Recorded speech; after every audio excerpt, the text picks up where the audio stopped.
está aqui neste momento. Sua presença é real em meu viver. Entregue a sua vida, seus problemas. Fale com Deus, Ele vai ajudar você. Deus te trouxe aqui.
Muito boa noite a todos.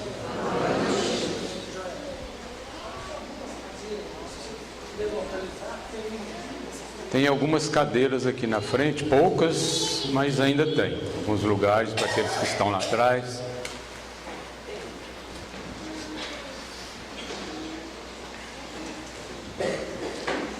É com uma alegria muito grande, uma satisfação enorme que nós estamos aqui, um pouco receosos, né?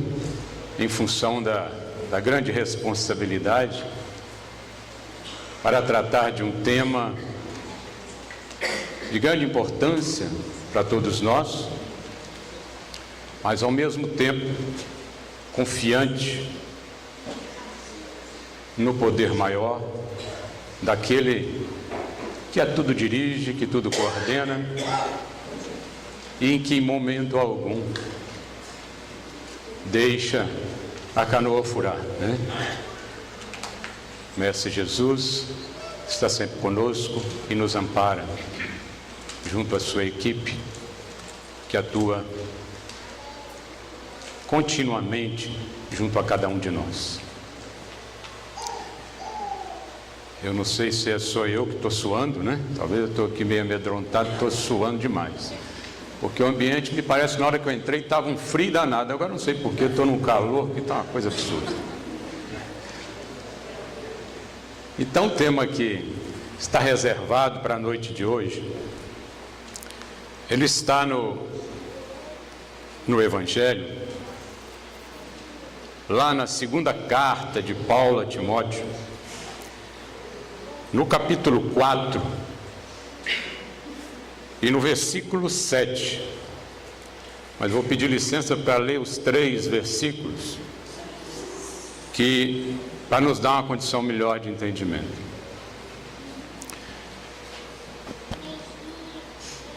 Quanto a mim, já estou sendo derramado como libação, e o tempo da minha partida está próximo. Combati o bom combate, acabei a carreira, guardei a fé. Desde agora, a coroa da justiça me está guardada, a qual o Senhor, justo juiz, me dará naquele dia, e não somente a mim, mas também a todos os que amarem a sua vinda. Dentro desses 3 versículos, o tema da palestra é combati o bom combate.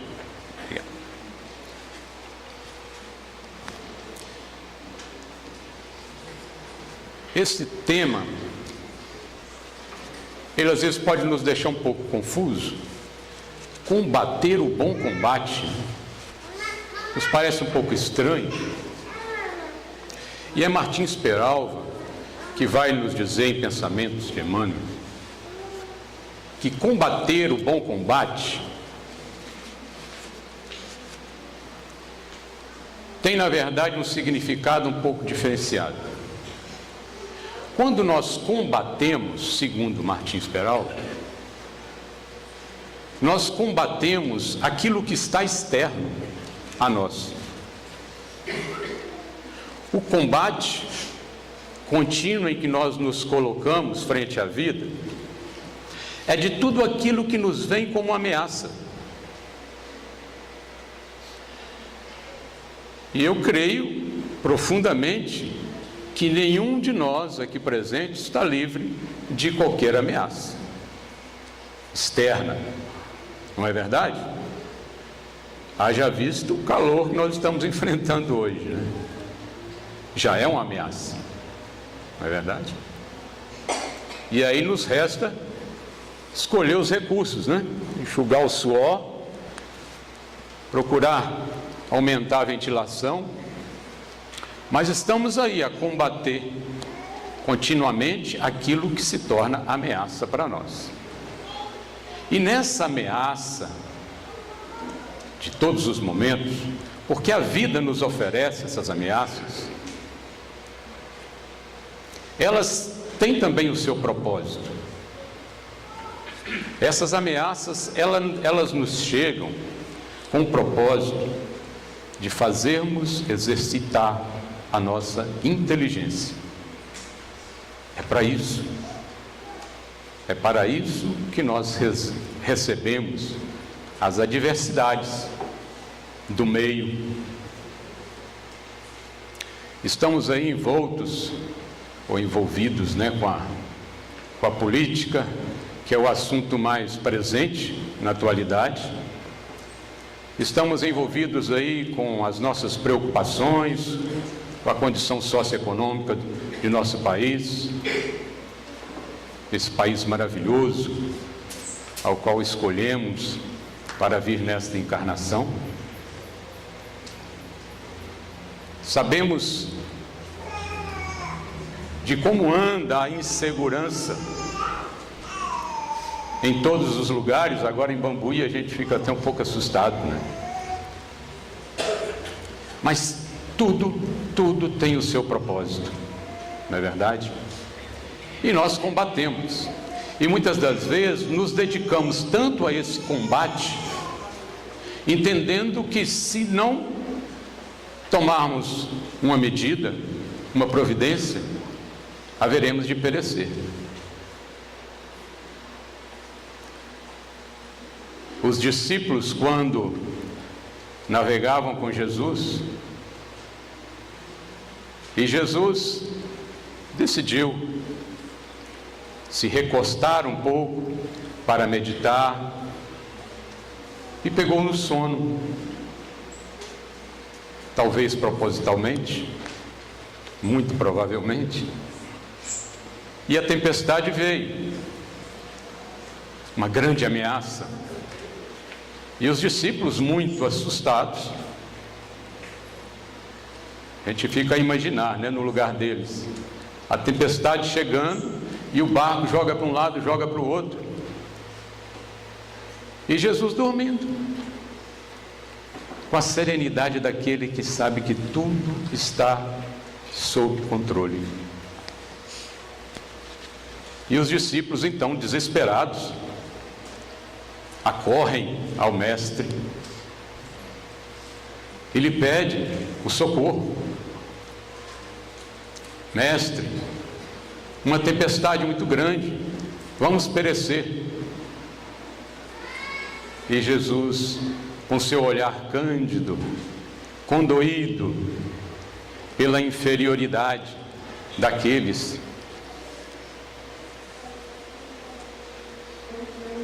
que não demonstravam a fé que se fazia necessária no momento da ameaça, os advertiu. Deus está sempre no comando de tudo. E Jesus abranda a tempestade. Por que temer? Os problemas que nos visitam a todo instante têm o seu propósito de fazer exercitar em nós a inteligência, o raciocínio, mas também de colocar à prova a nossa fé. Qual o tamanho da nossa fé? Como vamos conhecer o tamanho desta fé se ela não é colocada à prova? Então, as ameaças externas, elas têm os seus objetivos, mas acima de tudo, em primeira mão, nós precisamos lembrar que existe toda uma equipe de alto gabarito na direção deste planeta, na direção deste país, na direção da nossa cidade, na direção do nosso lar. E muitas das vezes nós nos esquecemos. E aí o desespero se assoma em nós. O desespero cresce vertiginosamente, a ponto de nos deixarmos em crise de pânico, de ansiedade, de depressão.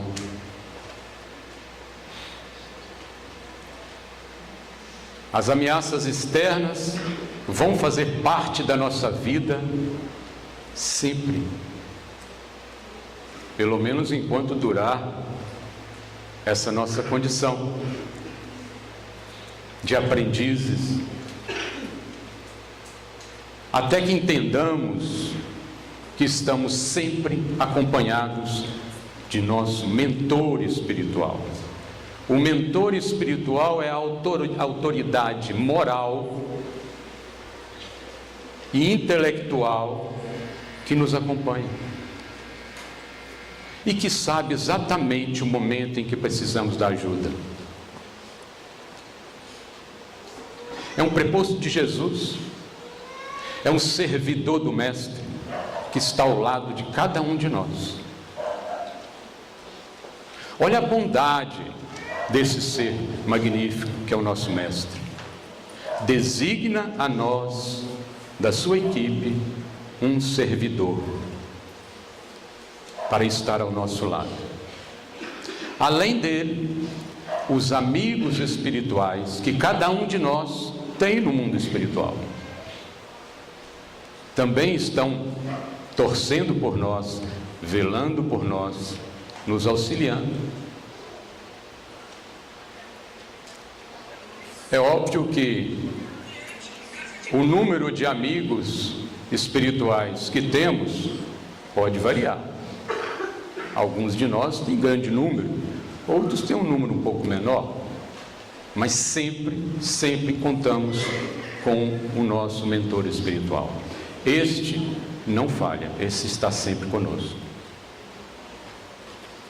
E além disso, os bons espíritos que atuam junto a nós pela alegria de servir, pela satisfação de servir. Esses irmãos queridos que incansavelmente se dedicam a nós. Basta que façamos um pedido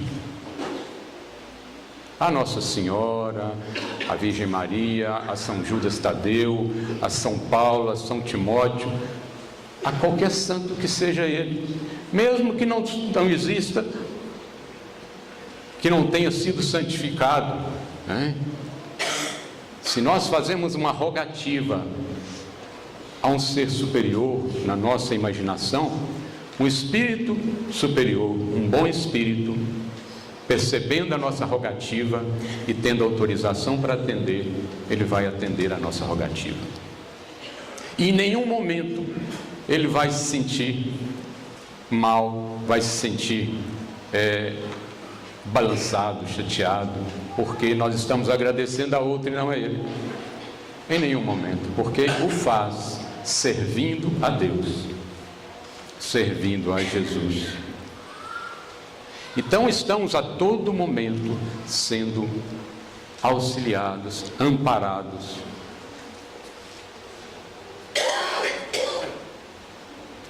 Por isso, é muito importante que cuidemos de nos analisarmos. Ontem tivemos aqui uma palestra extraordinária de um irmão querido, José Lemos, e veio nos dar uma sacudida muito bacana. E ele nos chamou a atenção com relação a isso, né? Exatamente, porque tudo que ocorre à nossa vida,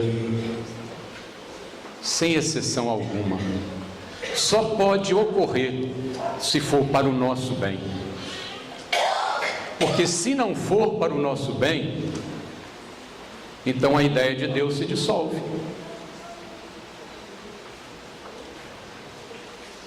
Deus é o ser supremo, a inteligência maior deste universo, a causa primária de todas as coisas, que a tudo coordena, que a tudo dirige. Não cai um fio de cabelo da nossa cabeça sem que Ele o perceba, porque nós estamos imersos, mergulhados naquilo que é o fluido cósmico universal. E qualquer movimento que façamos, uma bactéria que seja, Deus o percebe. Ele é onipresente, onisciente. Ele tem bondade infinita, amor incondicional. O amor de Deus nós não temos como avaliar ainda no nível evolutivo em que nos encontramos. Não há como avaliar.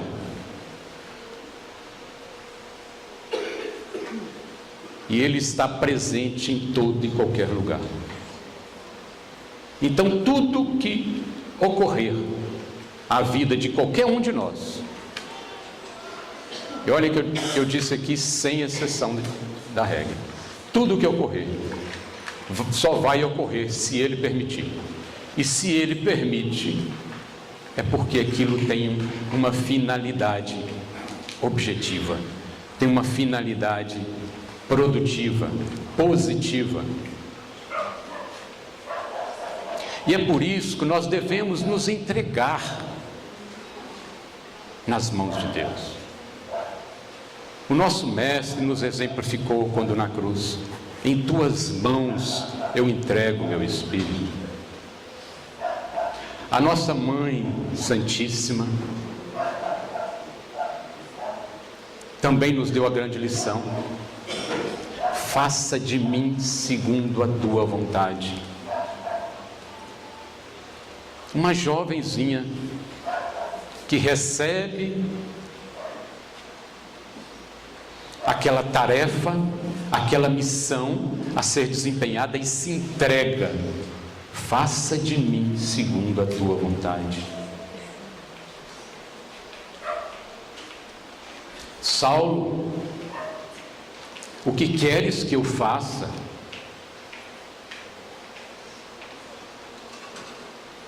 Não é isso? Então nós estamos aí, volta e meia, face a face com essas ameaças externas, e nos desesperamos, como se estivéssemos soltos, ao sabor dos ventos, dos furacões, como se não houvesse seres ocupados conosco, a cuidar de nós, seres luminares com todo o potencial, com um gabarito da maior nobreza para solucionar questões. Obviamente que precisa contar com a nossa vontade, porque senão também vamos sentar aqui, né, e vamos só esperar que tudo nos venha. Jesus, quando estabelecia as curas, ele sempre chamava aquele, né, até ele, porque é necessário que nós nos movimentemos, que nos movamos.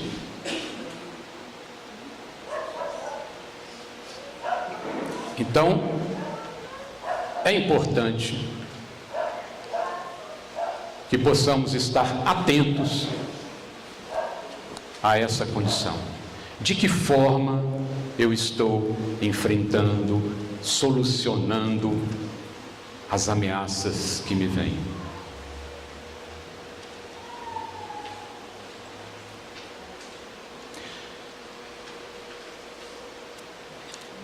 Depois nós vamos ver no tema que existe lá o bom combate.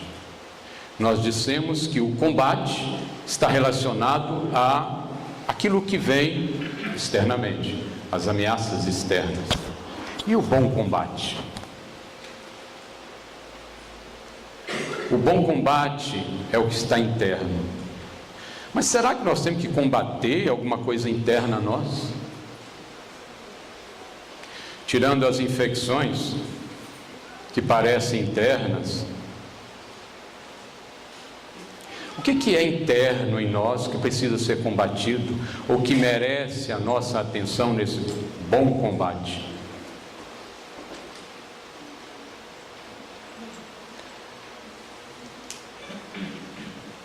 São todas as mazelas que trazemos, que carregamos conosco ao longo dos milênios, por opção nossa, de procurar devagar, ao invés de pegar uma linha reta, optamos por pegar trilhas sinuosas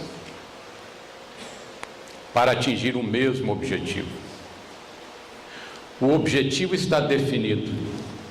Deus definiu o objetivo para todos nós, para todos os seres criados por Ele, bons e maus, que se posicionam assim no momento atual. Todo e qualquer ser criado por Deus tem uma meta final e deverá cumpri-la. É a perfeição. A perfeição relativa, porque ela é infinita aos nossos olhos. O nosso aprendizado, ele é infindável. A meta é a perfeição, a pureza de coração. O espírito puro é a meta. E todos nós, sem exceção, sem qualquer exceção, do mais letrado à ínfima bactéria, todos nós chegaremos lá. Porque quando Deus cria, Ele não erra. Nós erramos tanto, mas Deus não erra, porque a perfeição não erra. Por isso Deus nem livre-arbítrio tem. Interessante isso, né? Deus não tem livre-arbítrio, porque Deus não precisa escolher, Ele sabe. Então não precisa de livre-arbítrio.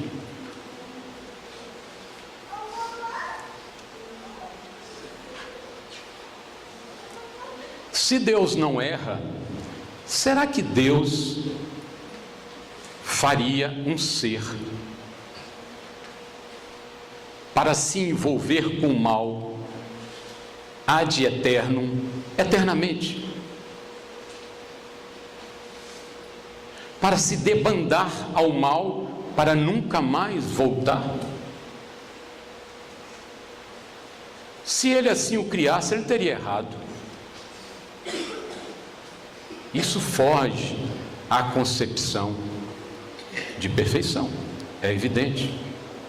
Então Deus, quando criou cada um de vocês, cada um de nós, Ele tinha certeza plena que daria certo. E é por isso que Jesus diz uma frase que é maravilhosa, que nos levanta o ânimo de tal forma que nos faz confiar plenamente na bondade desse ser luminar. É da vontade de meu Pai que nenhuma das suas ovelhas se percam. E alguém vai dizer: ah, mas da vontade dele, mas será que é da vontade de nós? Não importa. A vontade de Deus não há quem possa contrariar. Não existe a mínima possibilidade da vontade divina ser contrariada, ser negada. Tudo que é da vontade de Deus se cumpre. É da vontade de meu Pai que nenhuma das suas ovelhas se perca. E eu sou o bom pastor. Jesus é nosso pastor. Ninguém melhor do que Ele. Para deixar a posição em que habita, para vir até nós. Os Espíritos nos dizem que foram necessários 1000 anos para que Jesus se adaptasse a essa nossa condição aqui, para conseguir entrar num corpo carnal e estar aqui entre nós. E o sofrimento dele era intenso por viver nessa condição. É como se nós entrássemos numa comparação muito grosseira, como se nós entrássemos dentro de uma de um forno carvoeiro, após apagadas as chamas, e a fumaça intensa ali dentro. O sofrimento era intenso, continuamente, mas ele veio até nós. O pastor veio até as ovelhas e trouxe a mensagem. E uma das mensagens, e talvez aquela de maior significado para nós, mais impactante, tanto é que estamos aqui, esse grupo de pessoas tão grande, foi para nos dizer que nós vencemos a morte. Não existe morte, nem do corpo, porque segundo Lavoisier,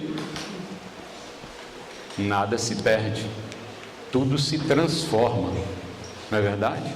Esse corpo aqui, como qualquer outro corpo, como qualquer planta, inseto, bactéria, se dissolve. Quando o fluido vital se desprende, essas células, é como se acabasse a energia magnética, eletromagnética que une essas moléculas. Essa energia saiu, elas se soltam. É como um ímã que junta-se a ele uma limalha de ferro, vários pregos. Se eu desligo eletricamente esse ímã, aqueles pregos se soltam, se desprendem. Então esse corpo, ele se dissolve, mas nós permanecemos vivos.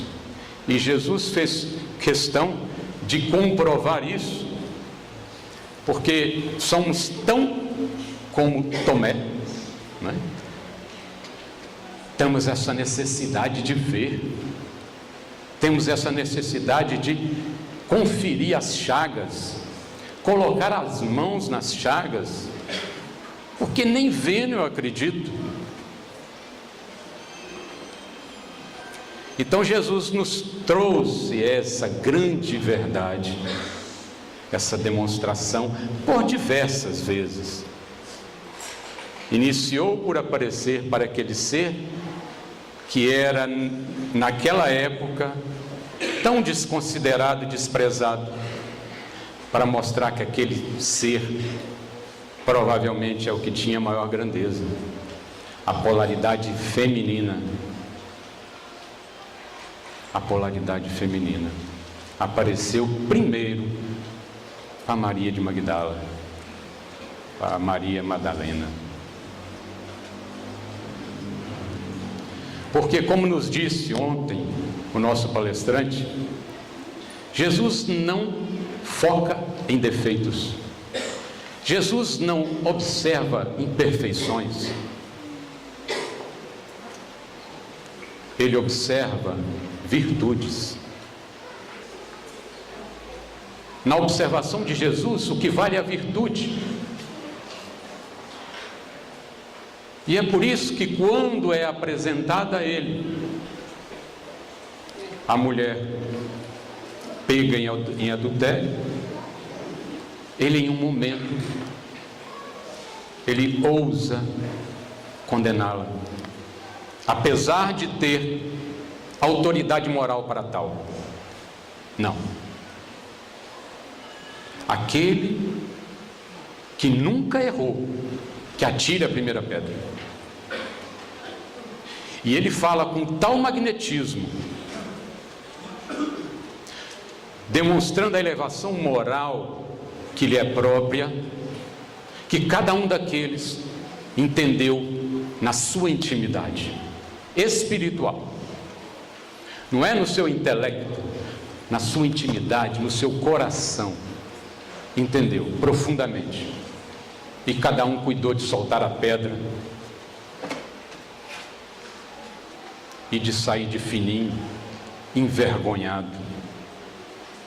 E deixou ali aquela mulher com a luz maior, que é o Mestre Jesus.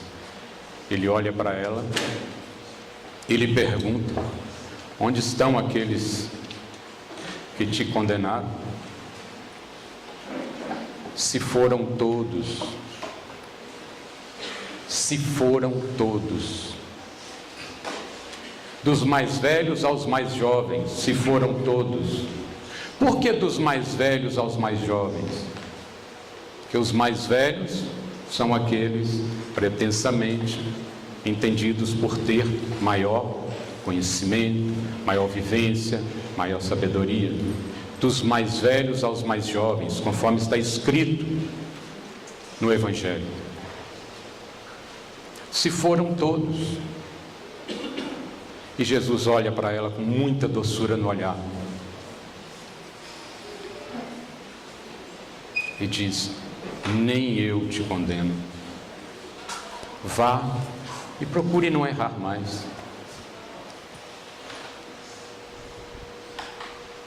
Não é? Jesus teve como discípulo aquele que o traiu. Será que ele não sabia que isso iria acontecer? A condição espiritual de Jesus, naturalmente, conhecia profundamente cada um deles. Mas ele não se focava em imperfeições. Jesus sabia exatamente as qualidades que habitavam o coração de cada um daqueles que foram escolhidos, os 12.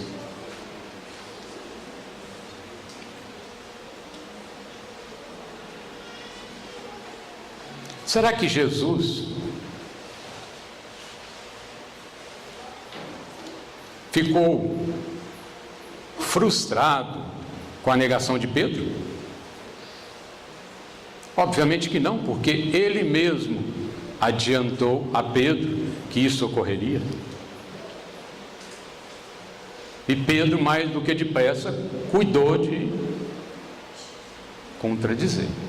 De forma alguma, mestre. Jamais, jamais o negarei. Mas antes que o galo cante, você terá me negado 3 vezes, Pedro. Como Jesus nos conhece. E ele não conhecia só os discípulos, os apóstolos. Jesus conhece a cada um de nós aqui, com a mesma profundidade. Cada um de nós. Jesus nos recebeu nessa escola bendita que é o planeta Terra. Estamos aqui num curso intensivo de como ser pessoas melhores. Ele nos recebeu e nos conhece plenamente. Então, combater o bom combate é no sentido de realizar esse bom combate com as nossas imperfeições. Porque as imperfeições atrasam a nossa evolução espiritual. Atrasam o nosso crescimento. Atrasam a nossa chegada lá naquela meta maior, na perfeição. E é óbvio que quanto mais nós pegarmos estradas sinuosas, maior será o nosso padecimento. Porque enquanto estamos percorrendo essas trilhas sinuosas, nós estamos envolvendo em sofrimento. Porque não nos dedicamos intensamente ao bom combate. Deixamos para depois. Eu sei que eu sou egoísta. Mas para frente eu vou melhorando. Dia a dia eu vou melhorando. Mas qual a estratégia que eu estou usando para me melhorar? Qual a estratégia?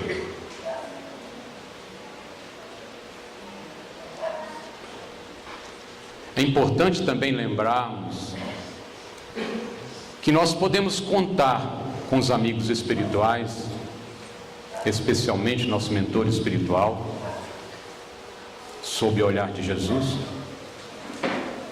que coloca em nosso caminho as adversidades para fazer aflorar em nós essas imperfeições. Porque nós precisamos conhecer essas imperfeições.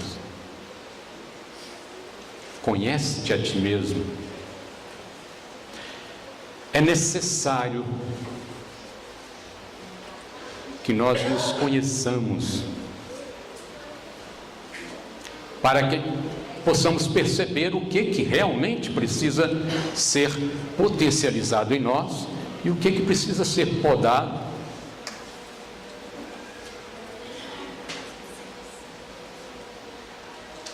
Essas imperfeições, elas nos vêm, graças a Deus,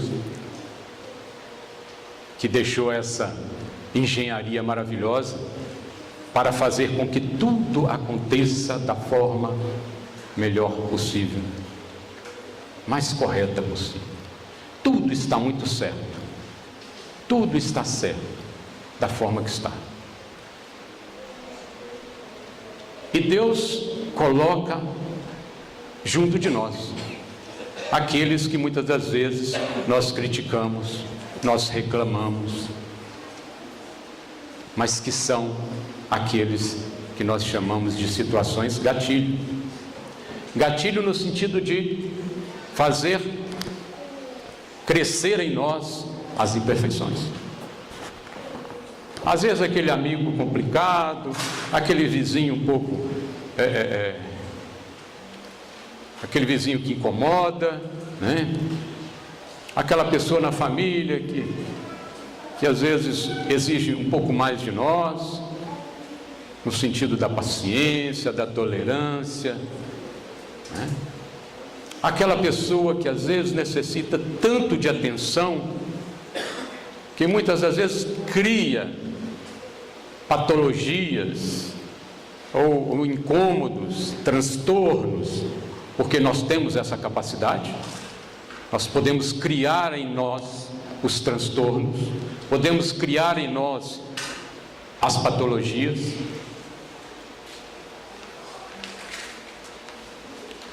Temos capacidade para isso. Nós somatizamos, né? A maioria de nós já ouviu esse termo. Nós somatizamos, ou seja, jogamos para o soma. Soma é corpo, jogamos para o corpo.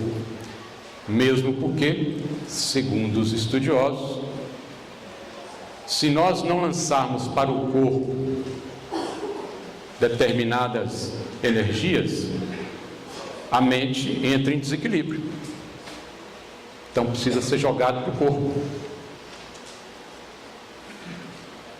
O corpo é o abençoado vertedor da alma. As doenças nos vêm para dizer que existe alguma coisa errada com a alma. Existe alguma coisa errada com a mente, com a alma, com o espírito. Não é? Mas muitos de nós nos posicionamos numa situação em que uma diversidade enorme de problemas nos chegam na área patológica. E muitas das vezes é um grito que o corpo está dando, intermediando um grito que o espírito está dando por atenção. Ei, eu estou aqui. Eu estou aqui. E nem a pessoa sabe, porque é inconsciente. É uma forma de se projetar no mundo. Ninguém me vê, ninguém me nota. Eu preciso de mais atenção. Então, às vezes, nós temos lá um companheiro, um parente, um amigo, um vizinho, que está numa situação assim, e que está a pedir socorro. Eu achei muito interessante, uma vez que Divaldo colocou uma pequena história, que eu vou até resumir, onde alguém o procura para pedir um auxílio financeiro, dificuldade em casa, faltando alimento, faltando remédio para o filho. Ele vai até Divaldo e olha, estive conversando com uma pessoa, e uma pessoa de bom coração disse que era para eu procurar o senhor Divaldo Pereira Franco, que ia me ajudar, porque o senhor Divaldo é uma pessoa que ajuda muito os pobres.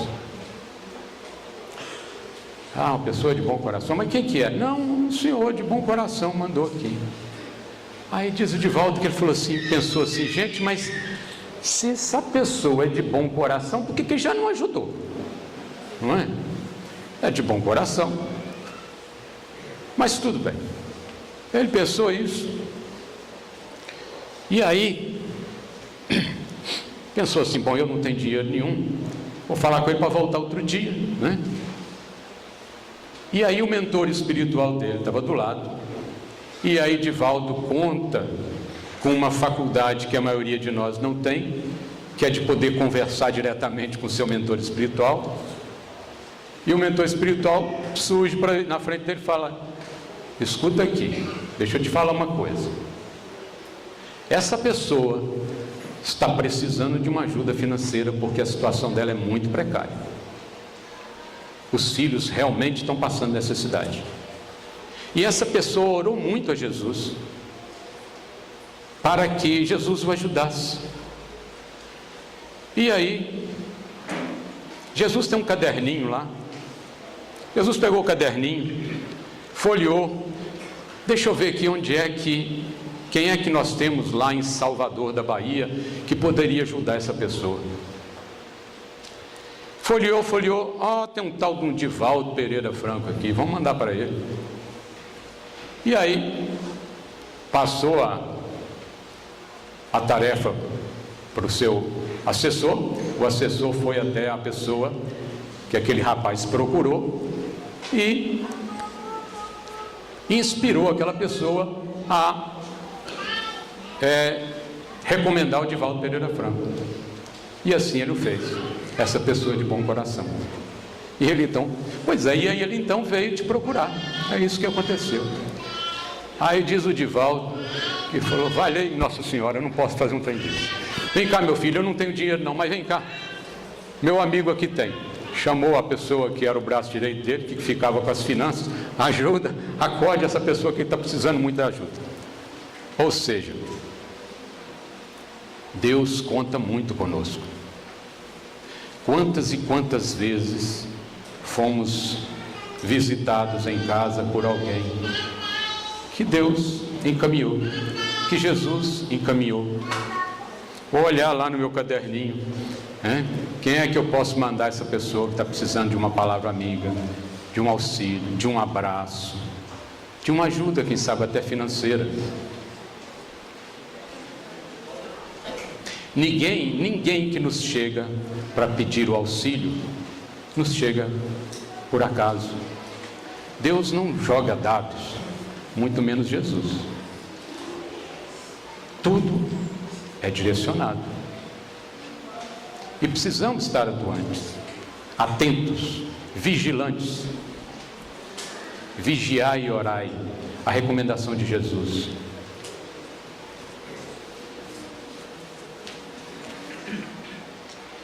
E nós somos, muitas vezes, levados por imperfeições morais nossas, naturais, pelo nível evolutivo em que estamos, e pela demora em que nos dedicamos a aceitar, efetivar o bom combate, a pensar muitas das vezes, quando alguém vem nos pedir uma ajuda, não, essa pessoa vai beber com esse dinheiro, vai usar drogas. E nós temos, às vezes, o argumento que para nós é muito válido, Não vou dar porque eu não dou dinheiro, Eu ajudo a pessoa e tem até seu valor, nessa situação. A pessoa pede um dinheiro para comprar uma comida, um alimento. Interessante que nós, então, vem cá, vamos ali, vou sentar com você, vamos pedir um prato, vamos fazer que seja marmita, se ele preferir assim, Vamos lá, vamos fazer com todo carinho, perguntar a ele o que ele gosta, do que ele prefere comer, e então preparar para ele e entregar. Sim. Mas às vezes a pessoa está precisando de um remédio, precisa comprar um remédio, e nós ficamos na dúvida: será que é mesmo? Será que não é para uma bebida? Será que não é para droga? Será que não é para outra coisa? Não vou dar. Será que essa pessoa não foi direcionada até nós? Porque quem direcionou a nós imaginou que estaria direcionando a pessoa certa.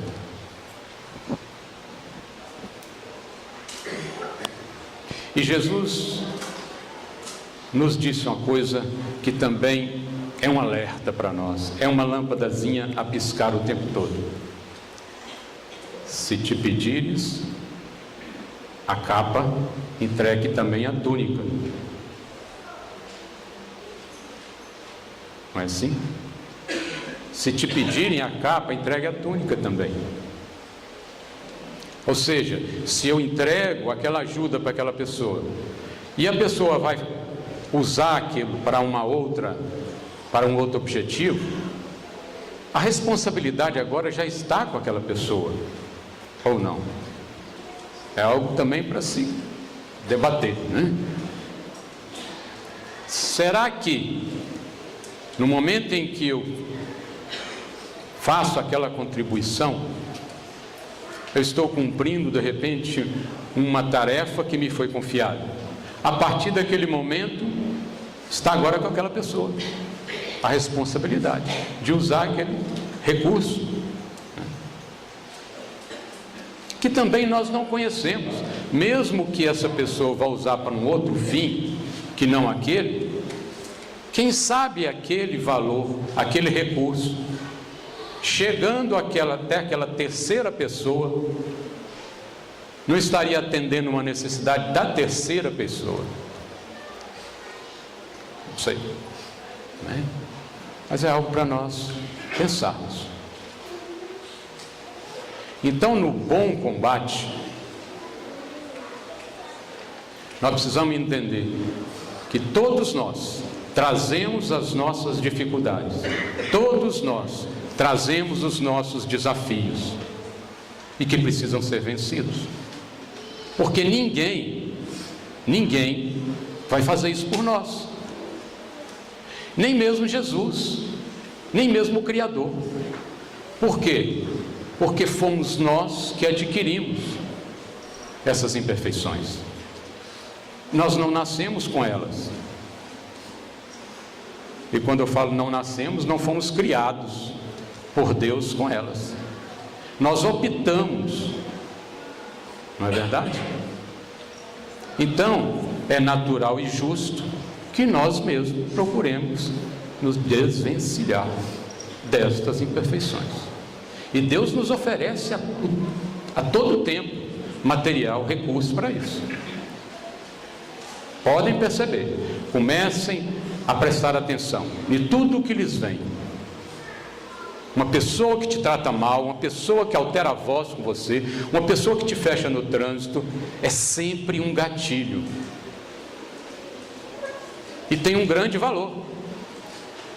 Um dia nós ainda haveremos de agradecer a Deus por esses infortúnios, que fazem aflorar em nós essas imperfeições. A raiva, o ódio, a incompreensão, a maledicência. Alguém que chega para nós, você não está sabendo o que aconteceu. A gente já fica, aconteceu o quê? Com quem? Ah, não, nem te conto. Aí cresce em nós aquela curiosidade tremenda. A maledicência em nós aflorou. É um momento para nós percebermos, olha como esse gatilho funcionou. A maledicência cresceu em mim na mesma hora. A inveja, o ciúme e tantos outros. Então, aqueles de quem reclamamos, lembremos sempre disso. Benditos sejam, porque nos ajudam, nos auxiliam no nosso crescimento. Agora, é importante que, percebendo o que está aflorando em nós, cuidemos de podar, ressignificar, porque senão de nada adianta, de nada vale. Então todos nós que trazemos as imperfeições, e o mais imperfeito aqui é o que fala para vocês, né? Precisamos estar atentos continuamente. O que está aflorando em mim e que eu preciso melhorar? Porque quanto mais cedo eu me livrar dessas imperfeições, mais cedo eu me livro do sofrimento. Mais cedo eu me liberto do sofrimento. Porque sofrimento também é opção. Sofrimento é opção.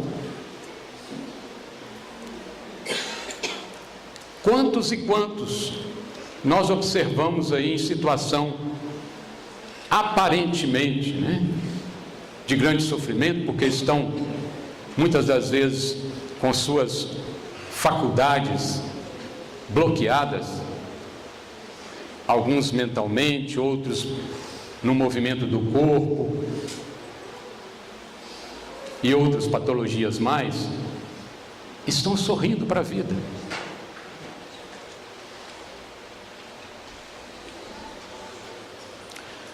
Na doutrina espírita, mesmo na literatura espírita, nós encontramos uma diversidade de exemplos. Podemos usar aqui nosso querido Chico. Quantos problemas, quantas dificuldades na sua vida, e ele sempre sereno, lúcido, servindo continuamente, a ponto de, na maioria das noites, dormir 2, 3, 4 horas no máximo, porque servia o tempo integral, o tempo todo, satisfeito com a vida. Nós nos libertamos das imperfeições e deixamos o sofrimento.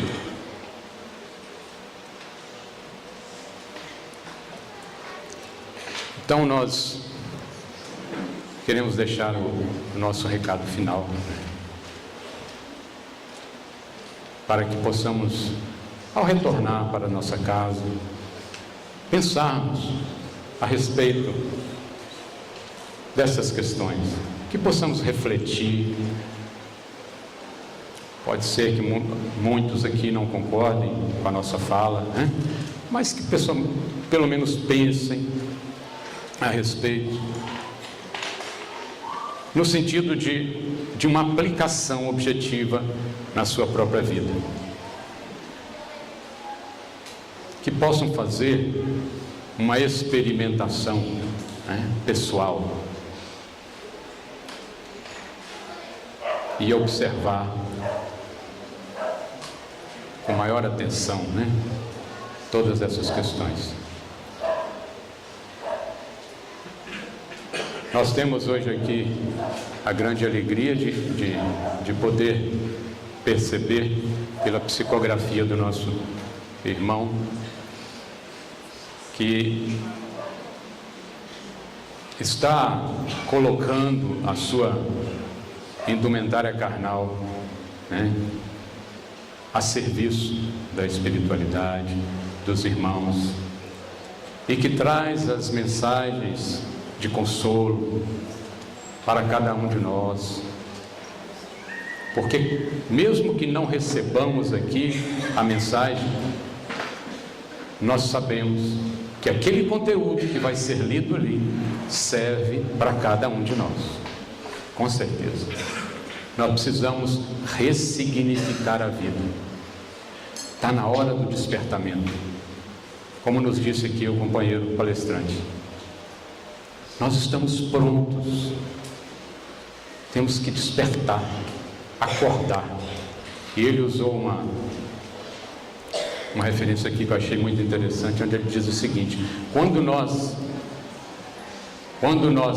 saímos de nós, entramos num processo de fúria, de ira, de inveja, de ciúme, é como se adormecêssemos, é como se o espírito adormecesse e deixasse então o corpo, a personalidade, o ego atuar. E o convite é para que a gente permaneça maior tempo acordado, maior tempo despertos. Nós agradecemos muita atenção de todos, agradecemos ao Mestre Jesus, à espiritualidade amiga que esteve conosco e que, naturalmente, sem o auxílio e a condução mesmo desses amigos queridos, nós não teríamos tido condições de falar aqui hoje.